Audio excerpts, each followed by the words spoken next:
Space, the final frontier. This is the Observer's Notebook, the official podcast of the Association of Lunar and Planetary Observers.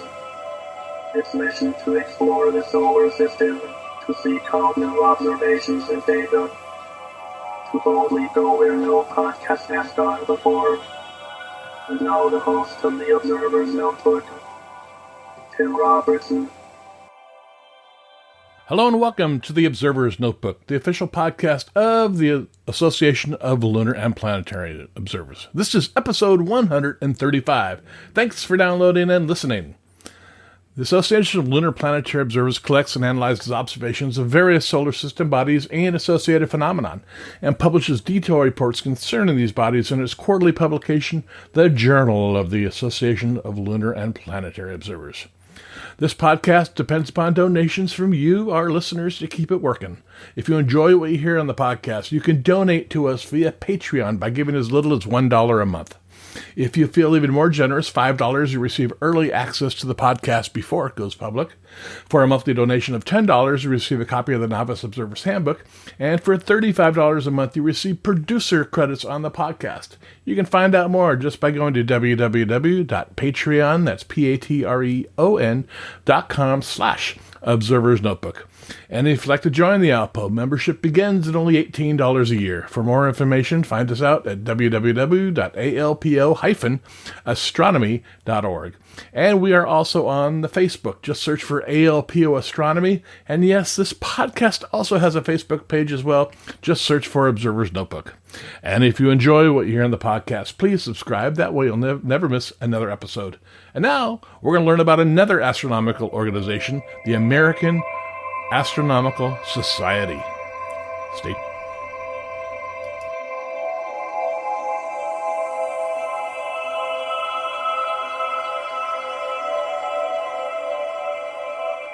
All right, I'd like to welcome everybody back to this episode of the Observer's Notebook podcast. Today we have a very special guest from the American Astronomical Society, one of the executive officers, Kevin Marvel. Welcome to the podcast. Hello, good to be here. Yeah. Now, before we get into talking about the organization, why don't you just give a little bit of background about yourself? Sure. I'm a trained research astronomer. I got my PhD in 1996 and took up a postdoc position at Caltech for a couple of years, working at a remote radio telescope. And then that was in Owens Valley?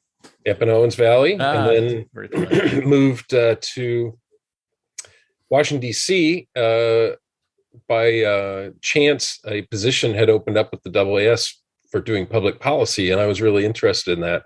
And so I was thinking about doing basically like a postdoc position in public policy work here in DC. And the position that became advertised at the AAS, and I was really interested in that. So I signed up for that and was selected. And then in 2006, I took over from my predecessor as executive officer, and I've been here since then. Great. Now, can you give us a little bit of background about the AAS, how it began, a little history of it? Sure. We're a pretty old organization. We were founded in 1899. Mm-hmm. And I always say we're going to be here an equivalent length of time. So it's interesting being in my role as sort of a guardian or a shepherd. You know, I've got to keep the organization healthy and hand it on to my successors. But for a long time, we were basically volunteer driven. And only in the 1970s did they establish a professional executive officer position, which functions like the CEO for the corporation, the nonprofit corporation that the AAS is. And then there have been 5 executive officers in total, so I'm the 5th. Okay. And we started to get more professional around the 70s. We had always had sort of meetings and conferences, but then they became larger and larger, and we had to hire professional staff to organize them and contractors to support them. We also started publishing major research journals in the field, which are the leading journals these days. And we've taken on other sort of activities since then, helping people in the community, having a job board that we advertise jobs on, giving career guidance, and the public policy work that I really enjoy doing, which is bringing the excitement of astronomy to policymakers and convincing them to fund the large telescopes and missions and equipment that we need. Now, is the AAS is it specifically professional astronomers? We're not specifically professional astronomers. We support we're a mission-driven organization, so we want to move forward on astronomy generally, and we reach out to all different types of people who are interested in astronomy. We have education affiliates as a member type. We have amateur affiliates as a membership type, international folks. Basically, anybody who believes in our mission and wants to take advantage of the services and benefits that we provide. Now, you mentioned your passion is probably the public policy part of it. That's what I came in as, and I really enjoyed that. But lately, I've been really spending a lot of time trying to increase the resilience of the organization, both in governance and operations, but also from a business standpoint. Okay, but I just want to touch on the public policy right now sure. for a minute. In the current political environment, trust in science is kind of an issue. How are you dealing with that? Yeah, so we are pretty active in public policy. We have a 2-person team right now, and then I help out from time to time. And our main role is to try and advocate and for increased funding for research astronomy, both at NASA, NSF, and other agencies like the Department of Energy or even the Air Force. That do work in and fund research in astronomy. We haven't had a lot of trouble with challenges to astronomy as in general. There's certainly people out there that have questions about science, that they tend to be more in, at least these days, in the medical area or other things like that. So we haven't really had any problems. I mean, people kind of get excited about what we do, really, because it sort of is, we live our day-to-day lives here on planet Earth, and there's all kinds of exciting stuff going on in the universe. So when we can tell people what that is and how we know what's going on and why the telescopes and instruments we need are so important for letting us learn more, then they really get excited. And we haven't had any challenges from people sort of shouting down astronomy in the public sphere. Well, that's good. How large is the organization? We have just over 8,000 members, if you count everybody. We think that represents probably a little bit more than half or close to 2/3 of the practicing, certainly the practicing research astronomers in the country. But we have some upside now that we're spending more focus on our amateur members, trying to figure out activities and benefits that they really might be interested in, so we can bring more amateurs into the club, so to say. I'd like to hear about that. What types of things with amateurs are you working with? Because that's the ALPO is basically an amateur organization. So what type of things are you looking at? So most recently, what we did was we bought Sky and Telescope magazine that was up for auction at a bankruptcy sale. And the reason we did it was that Sky and Telescope is really a mission-driven publication, just like ourselves. And it's really about bringing the science to the people and advancing the science at the same time. And we've been operating it now for almost 2 years. And it's doing well. We're trying to grow more subscribers, and we've enhanced the content. We've expanded the number of articles that get published, and it's really a great acquisition. So that's one thing. And as a member of the AAS, people can get a discounted subscription to Sky and Telescope. The other thing is that we just recently acquired the inventory and the book contracts from a well-known publisher in the astronomy space, Wilman Bell Incorporated, which is based in Richmond. And they have a long history of publishing books of interest to folks doing what I would call practical astronomy. So actually going out and observing the sky and trying to understand what's going on. Star atlases, and the very popular series Annals of the Deep Sky, which just came out in volume 8 and is available on our web store. that goes into great detail about what are the objects that you see in the deep sky with your home telescope, and what do we know about them, and how do we know about it. It's really an interesting reading. And the books were also a great acquisition, and really start to build out our capability to benefit people in the amateur astronomy space. Okay. Do you have a telescope yourself? I do. I have a Meade sitting right over here next to me in my office.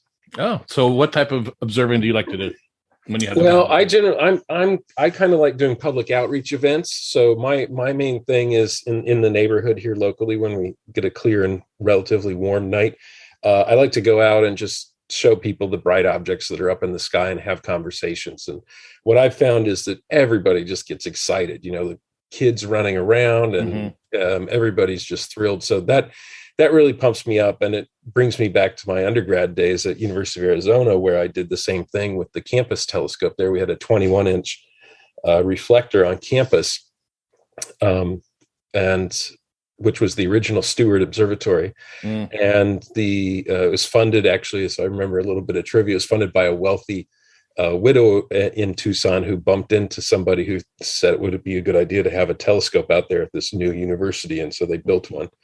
It's this grand white stone building right in the middle of campus. It's really, really a great place. But I did Comet Halley came through when I was an undergrad. And so I worked Halley Watch late into the nights, many evenings, showing the public Comet Halley, or on certain weekend nights, we would have it open and show people galaxies, which you can actually do from Tucson downtown, right. Large telescope. So I really like that. I like the interaction with people, and the excitement that brings to them, and also to me. I get a thrill by explaining things that we know scientifically about the universe. Yeah, there's nothing like showing someone Saturn the first time through a telescope. Yeah, it's like, is that a slide? Where's the computer? Exactly right. Yeah. Yeah, that's good. Yeah, and it's nice how things are right now. Things are starting to open up, and more public star parties are taking place. I just talked to the people organizing the Winter Star Party, so they're going to be holding that early next year, which is nice to see. And that'll be star great. Parties happening next year as well. I think all that fun stuff is going to come back as people get more comfortable and more people are vaccinated. It will become commonplace to go back out in the night sky and share the wondrous beauty that it is. It is definitely. So who can join the organization? Pretty much anybody. We have the application procedure online, and we do review the membership to make sure that the people who are participating in the organization are really science focused. And so we don't have space, for example, for UFO enthusiasts or anything like that. We're a science organization, and we focus on the scientific knowledge of the universe. And so we make sure that, to the best extent possible, that people who are signing up to be members are of that type and are looking at the universe from a scientific basis, not a fantasy basis. Okay. Now, being called the American Astronomical Society, are your members all in the U.S.? They're not. We were founded in 1899. Our name was solidified in 1915, actually. Took them a while to figure out exactly what they wanted to call themselves. But so at that time, international travel, although it was possible, it wasn't easy or common. Mm-hmm. And so a lot of organizations formed that were geographically focused. And so, for example, there was the Astronomical Society of the Pacific, which formed and functionally did quite a lot of the same things that the American Astronomical Society did, my organization. But mainly it was because they were all the way out there on the West Coast, and we were, mainly on the East Coast and the middle of the country, and it was just travel was hard. But now these days our membership is fully international. There's something like 15% of our members are international. Okay. But we do, some of the main benefits we give to people are the organization of our regular conferences, like the one we have coming up in January in Salt Lake City, where we bring a couple of thousand astronomers together to share research results. And it's difficult for people from overseas to come to those but they do. So we do have international people participating. We very much welcome them. But the main benefit is sort of one of the main benefits is a discount to the registration fee if you're a member. And so that's why we created the international affiliate membership, which basically says you can be an international affiliate, but you don't get a discounted rate to the conference.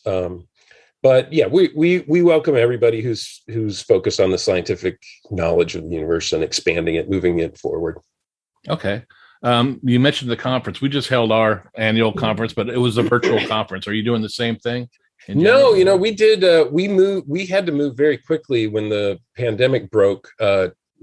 We had a June 2020 meeting, which we had to shift to be fully virtual. And we managed to do that in just a couple months. And then we held our winter meeting in 2021 fully virtual, and our summer meeting 2021 fully virtual. And the governing board, we're a nonprofit organization that is governed by a group of elected individuals. They had we have a regular monthly meeting, and they had a discussion about all of the pluses and minuses to moving back to an in-person meeting. And in the end of the day, they decided to hold an in-person meeting. We'll have some of the content will be available virtually, but mainly just the plenary talks at a much reduced registration rate, obviously. But the decision was made that really we can have an in-person meeting. We can do it safely as long as we mandate vaccination for everybody, and that's what we've done. And so far, we have great registration. We have something like 1,600 people registered already. We have 2,100 abstracts submitted for presentations of different types. And so we're going to have at least 2,100 people, probably more. I'm betting we're going to have 2,750 or so at the end of the day. Now, where's that going to be held? We'll be in Salt Lake City in the second week of January, and in downtown at the convention center there. Okay, how many days is the conference? Our meeting is always 4 days long. We have an opening reception typically on Sunday, and then we have Monday, Tuesday, Wednesday are full days, and Thursday is a 2/3 long day for our winter meeting. And with just jam-packed with content. I mean, one of the most common complaints we get about our meetings is that there's too much happening. And I always tell people that that's a good thing, that we really shouldn't worry about the fact that there's so much exciting science that people are upset that they can't attend every single thing, because that means that we're really serving a good purpose, which is sometimes it's referenced as the Super Bowl of astronomy because it takes place in January. But that is a key meeting for astronomy in the United States, and represents an annual update in our knowledge of the universe and everything out there. So all the information on that is available on your website? It is aas.org, and you can see our meetings. We also have active divisions, which specialize in different areas: heliophysics, planetary science, just to name two. And also history of astronomy, very active group, and laboratory astrophysics division on dynamical astronomy. People do orbits and interesting things about motion in the universe. And finally, high energy astrophysics, which is mainly focused on black holes and very high energy objects in the universe. Fantastic. Now, you mentioned that you have different types of memberships too. Yeah, we have quite a range. I won't try and go through them all here because they are available online, but we have sort of student level memberships. So undergrad and graduate students can join. We have various types of what we call affiliate memberships, amateur, educator, and international. And then we also have division affiliate members. Sometimes people are members of like the American Geophysical Union, and they're interested a bit in planetary science, but maybe they don't want to be a full up member of the AAS, so they can join as a division affiliate member. And then we have our normal full members and emeritus members, so people who have retired from a career or otherwise in astronomy. Okay, so membership fees vary for the different members. They do, yeah. We try and be pretty equitable there and set prices appropriately. We do subsidize student memberships quite heavily because we believe that it's important for us to foster the next generation of astronomers, and we think we can do that by bringing them in as members. And emeritus and other groups pay less. Okay. Yeah, I've spent a lot of time on your website recently preparing for this, and I'm really impressed by the layout of it and the information you have available. What really got me was the educational things you Yeah, have there's on a there as lot of well. great stuff there. We're still working on, I mean, websites, once you start one, they get complicated pretty quick, especially because, we use it as our e-commerce platform and our membership interaction point and database. There's like so many parts. So it's a constantly updating thing, but we did win an award a few years ago for I think they call it a Webby for our overall design and layout and functionality, which we're quite happy with. That's great. Yeah, and another area of that website was your careers.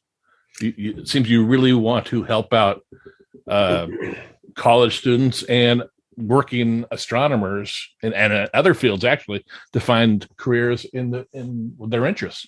Yeah, 100%. And the interesting thing is that, something less than 2/3 of people that start out pursuing astronomy as undergrads end up working in the discipline in the end. But we're graduating something like almost 200 PhDs a year now in astronomy or closely related discipline. And most of them end up getting jobs in astronomy. Some go into industry. But we've taken the position that we firmly believe a degree in astronomy, whether undergrad or graduate, really does a good job of preparing people for the careers of today and tomorrow. And it gives you a good set of skills for problem solving. And that's been made clear. A lot of people get jobs in the tech sector.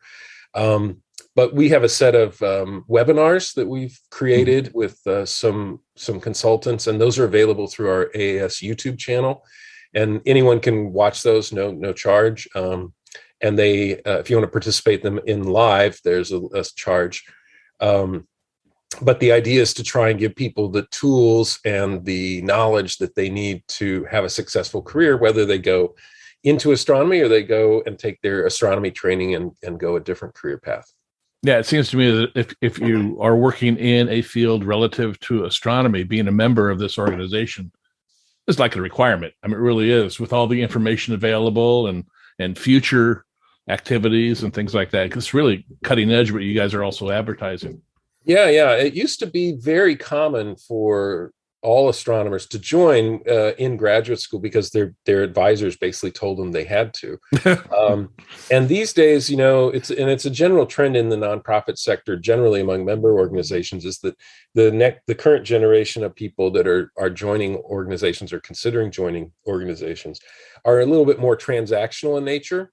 But we like to think that we do so much for the community of astronomy that it's really it's not just about the transaction. By joining, you're helping the whole discipline move forward in lots of ways.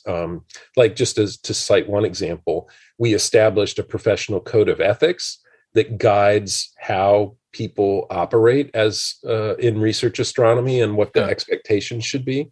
And we actually have a complaint process to deal with people who think that maybe something isn't being done in line with that. And what that does is it sets a high bar for participating in our discipline, but it also means that, results can be trusted and that people are given credit properly for the work they do on different projects. And so that helps the whole discipline. So that's just one example why being a member is important.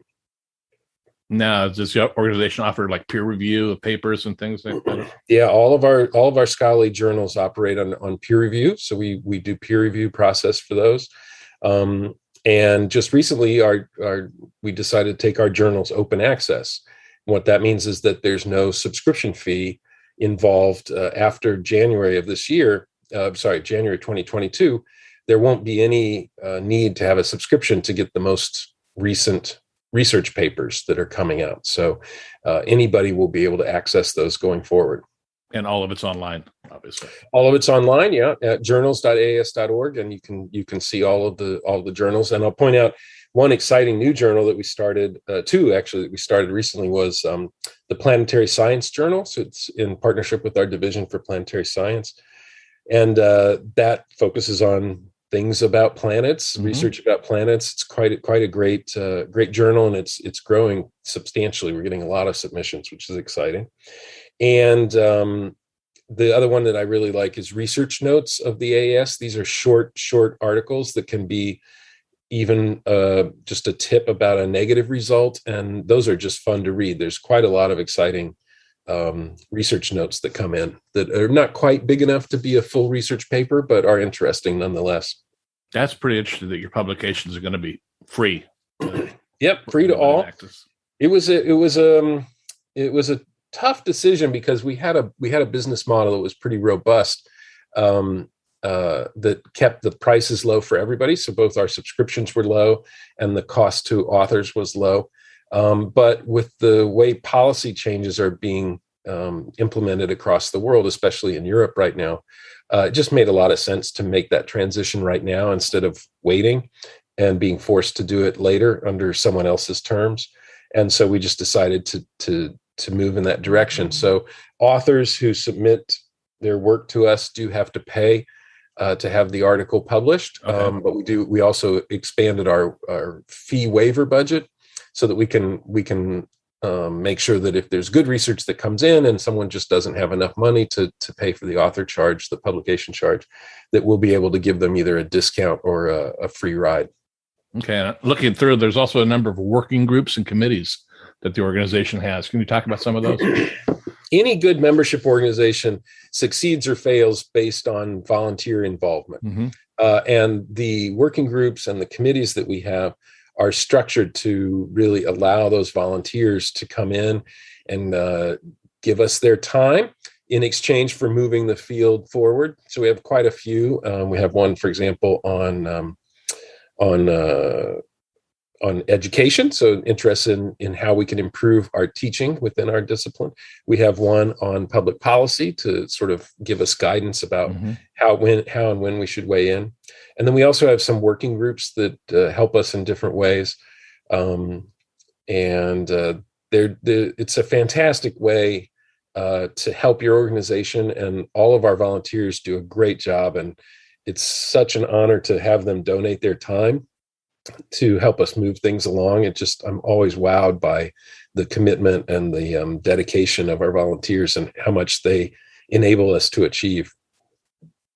Very good. Very good. Now, you mentioned the publications. How many different publications do you guys put out? Oh my goodness. I was just updating the Wikipedia page yesterday, so I should know. Let's see. So we have the Astrophysical Journal. Mm-hmm. That's the main one, right? Our main journal. Then that has two additional pieces to it. The supplement, which is really for longer papers or papers that are more data focused. And then we have the Astrophysical Journal letters, which is sort of a short, punchy results, typically, or very current, exciting research that needs to get out quickly. And we also have the Astronomical Journal, which is our oldest journal, and the new one that we just started, Planetary Science mm-hmm. Journal, research notes. So quite a handful. Great. Now, so how does someone become involved with the activities of the AAS? Well, they can sign up anytime they wish, express interest to their various committee that they might be interested in, and then they can take up the activities that they're interested in doing. Okay, I will add a link on the podcast notes to the AAS as well, so people can just click there and go right to the organization. That'd be great. Thank you. Yeah. Well, Kevin, is there anything else you'd like to share about the organization? No, I think I've had a great career so far, and hopefully I'll be able to serve out a few more years here. But I had no idea that I would end up in a role like this, working for an organization as great as the AAS. I kind of fell into the job, and I have to say that I just feel joy every day when I working in this role, because it really fits me well. It suits my skills and my interests, and it also is connected to the science that I love and have loved since I was a small child. And so it's just been great working for the AAS. We do so much, and the staff and the volunteers are key in that, and I get a lot of energy from both of them. So it's a good organization, and we are always open to ideas. So if anyone out there has ideas of what we could do better or different, I'm always happy to hear them. Great. Well, I really appreciate you coming on, and your passion for the organization is very obvious. Thank you very much. You bet. Thank you for having me. All right.